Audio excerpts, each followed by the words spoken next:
คนไม่มีสมาร์ทโฟนเนี่ยกี่โมงฮะที่มีสมาร์ทโฟนอยู่ในกระบวนการที่กำลังจะพิจารณาเรื่องเงื่อนไขว่าจะให้เปิด1ช่วงไหน2ใช้เงื่อนไขอะไรในการวัดคนไม่มีสมาร์ทโฟนก็ต้องมองถึงโครงสร้างพื้นฐานขนาดใหญ่ด้วยนะครับก็อยู่ที่ช่วงเวลาครับก็ในระยะเมื่อเวลาผ่านไปเราจะเห็นตัวเลขชัดขึ้นแล้วเราก็จะรู้ว่าเม็ดเงินเท่าไหร่ควรจะกระจายในช่วงไหนสรุปก็คือยืนยันว่า157,000 ล้านจะให้ตามที่สัญญาไว้ถูกไหมทุกคนที่ลงทะเบียนตามเงื่อนไขและได้ผ่านการเงื่อนไขก็ได้รับเงินครับถามแทรกให้เลยถามผมมาทุกรอบเลยที่พูดเรื่องนี้อะไรนะคนไม่มีสมาร์ทโฟนเนี่ยกี่โมงฮะคนไม่มีสมาร์ทโฟนอยู่ในกระบวนการที่กำลังจะพิจารณาเรื่องเงื่อนไขว่าจะให้เปิด1ช่วงไหน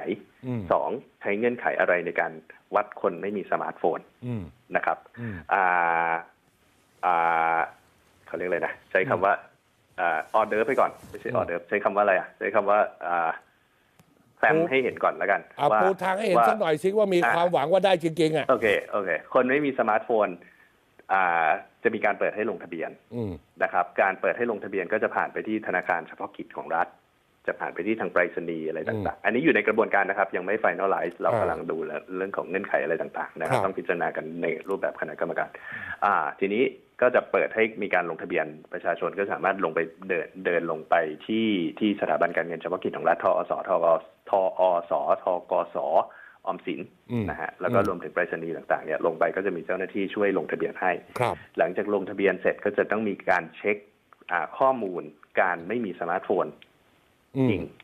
นะครับซึ่งก็จะเช็คไปที่เรื่องของการใช้ Data ว่าย้อนหลังกี่เดือนไม่เกินเท่านี้เมกะไบต์นะครับก็ถ้าสมมุติท่านไปลงทะเบียนและท่านก็ไม่ได้ตามบัญชีชื่อของท่านไม่ได้มีการใช้ Data เกินผมเข้าใจว่าตัวเลขจะเป็น500เมกในรอบ3เดือนนะครับย้อนหลังนะฮะก็ถ้าสมมุติไม่ได้มีการใช้ Data เกินตรงนี้ก็จะถือว่าท่านไม่มีสมาร์ทโฟนนะครับเพราะฉะนั้นท่านก็จะได้สิทธิ์ในการที่เป็นกลุ่มไม่มีสมาร์ทโฟนครับแต่อันนี้รอ finalize นะครับขอดูตัวเลขกับตัวผู้ให้บริการนิดนึงว่าตัวเลข500เมกอะไรต่างๆเนี่ยเหมาะสมไหมในการที่จะ judge ว่าคนหนึ่งมีสมาร์ทโฟนไม่มีสมาร์ทโฟนรอไฟนอลครับแต่มีแน่นอนครับมีแน่นอนไม่ได้อยู่ในความกังวลเลยอยู่ในไพป์ไลน์แค่ยังไม่ได้ประกาศออกไปเพราะว่ายังไม่ได้ไฟนอลผมช่วยขยายความนิดนึงก็คือท่านเหล่านี้เนี่ยรอเปิดลงทะเบียนซึ่งจะต้องไปที่ธนาคารของรัฐออมสินธกสธนาคารสงเคราะห์แล้วก็หรือไปรษณีย์แล้วแต่แล้วไปแจ้งเจ้าหน้าที่จะช่วยตรวจสอบข้อที่1ต้องตรวจสอบคุณสมบัติเรื่องเงินฝากกับเรื่องเสียภาษีด้วยก่อนถูกไหมใช่ถูกต้องครับลืมก็ทั้งความไม่มีสมาร์ทโฟนแล้วก็ความที่เป็นกลุ่มที่มีรายได้น้อยด้วยนะฮะก็ใช้เงื่อนไขเดียวกับกลุ่มหลักข้อต่อมาคือจะต้องไม่ซ้ำกับเฟส1กับเฟส2ที่ได้ไปแล้วถูกไหมถูกต้องครับเพราะเฟส1เนี่ยเขาไม่ได้มีการลงทะเบียนอะไรมาเลยให้ไปกลุ่มปอบางกับกลุ่มถือบัตรคนจนผู้พิการต้องไม่ซ้ำถูกไหมถูกต้องครับแล้วข้อที่3ก็คือพอเข้าเงื่อนไขเรื่องอายุด้วยคือไม่เกิน60 16ขึ้นไปก็ถามเครือข่ายมือถือว่าชื่อนี้ได้ใช้มือถือในรอบ3เดือนที่ผ่านมาอันนี้ยังไม่ไฟนอลนะมีการใช้เน็ตไหม Data เนี่ย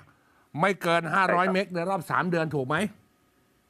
ยังไม่สรุปตัวเลขนะครับขอกำลังดูแต่มีแนวโน้มเป็น500เมกแต่ก็เดี๋ยวขอ finalize ตัวเลขอีกทีและถ้าเข้าเกณฑ์ปุ๊บก็จะได้เป็นเงินสดถูกไหมมีแนวโน้มสูงครับอันนี้รอวันพอกำหนดวันไม่เขาถามผมมาทุกวันเลยเนี่ยคุณเผ่าภูมิอยู่ที่คือตอนนี้เราต้องมีการเรื่องของเปิดลงทะเบียนร้านค้าแล้วก็มีการเปิดลงทะเบียนประชาชนแล้วก็ต้องมีการดูเรื่องของเฟส3เนี่ยก็เพราะฉะนั้นมันมี3ไทม์ไลน์อยู่เพราะฉะนั้นรัฐบาลกำลังจัดความเหมาะสมเพื่อไม่ให้เกิดความสับสนและเกิดความวุ่นวายนะเพราะการลงทะเบียนร้านค้าก็การกลไกอะไรต่างๆมันก็มีความซับซ้อนอยู่เหมือนกันนะครับเราไม่อยากให้เกิดในช่วงเวลาเดียวกันเดี๋ยวขอทางรัฐบาลดูไทม์ไลน์ที่เหมาะสมอีกทีนะครับแต่ยืนยันกลุ่มไม่มีสมาร์ทโฟนไม่มีปัญหาอยู่ในไทม์ไลน์ที่เรากำลังจัดการอยู่แล้วผมถามคุณเผ่าภูมิตรงๆมันมีคนจำนวนไม่น้อยจริงๆมีสมาร์ทโฟนแต่ตอนให้ลงทะเบียนรอบแรกเกิดความไม่มั่นใจจ่ายจริงหรือเปล่าบางคนบอกอย่าไปลงนะอย่างนั้นอย่างนี้เธอไม่ได้ไปลงไงมีโอกาสไหม ตามเงื่อนไขครับก็เราเปิดให้ลงทะเบียนในช่วงเวลานั้น เรามีการประชาสัมพันธ์ เรามีการพูดถึงเรื่องข้อดีของโครงการนะครับในการช่วยกันกระตุ้นเศรษฐกิจอะไรต่างๆก็มีการพูดชัดเจนประชาสัมพันธ์ชัดเจนกำหนดกรอบเวลาชัดเจนก็ผมคิดว่าการบริหารประเทศในภาพใหญ่ก็ทุกคนเป็นไปตามเงื่อนไข ทุกคนเป็นไปตามสิ่งที่ได้ประกาศผมว่าเหมาะสมกว่านะครับเพราะฉะนั้นการสวมรอยก็จะเกิดขึ้นไม่ได้เพราะมันจะตรวจเรื่องการใช้ Data ในเน็ตมือถือถูกไหมฮะใช่ครับใช่มันสำคัญฮะเพราะว่าคาดการได้อยู่แล้วจะมีคนมีมือถือและแกล้งมาไม่มีเป็นคนไม่มีสมาร์ทโฟนจำนวนมากนะครับซึ่งรัฐบาลต้องมีกลไกในการตรวจสอบเรื่องนี้ชัดแล้วนะท่านผู้ชมผมถามให้แล้วนะ